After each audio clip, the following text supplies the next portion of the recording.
Hello and welcome to Film Companion South. Today we are going to be talking about Thadam, written and directed by Magizh Thirumeni.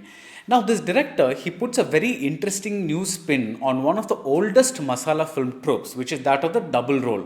Now take all the double roles over the ages, right? Take Shivaji in Uttamaputran, MGR in Ninnaithai Mudipavan, take Rajinikanth in Billa, take Kamal Haasan in Alavandan. In all these films, the double role has hinged on the differences between the two. That is, one of the twins is good and the other one is evil, or one of them is rich and the other one is poor, something like that. There's always a difference. There's definitely an economic difference between the two characters played by Arun Vijay in this film, which is Kavin and Edil.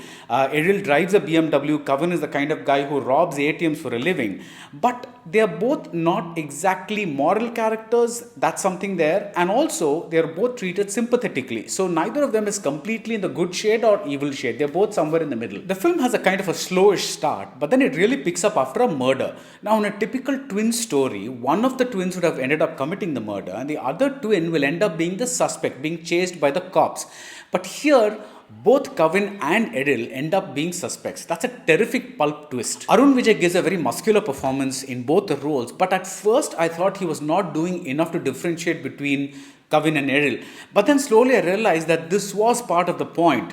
I'm trying not to give away too much. This results in some clumsy touches, occasional clumsy touches by the director, like the names Kavin and Edil appearing on screen to tell us who's who. But the visual touches actually work much better. For the longest time, Kavin is shot in night lights, that is the street lights at night, which give him an orangish kind of glow. And Edil is shot mostly in daylight until the two change places. And there's another very interesting thing that the cinematographer Gopinath does. He kind of keeps one set of angles skewed slightly at an angle. So we seem to be viewing a dual reality, one normal and one skewed. And as an audience also, we wonder who done it. We think we know, but do we really know? The real low points are very low. I felt the film could have used a better actress than Sonia Agarwal in the flashback, which explains a lot. Even the writing in this part leaves a lot to be desired.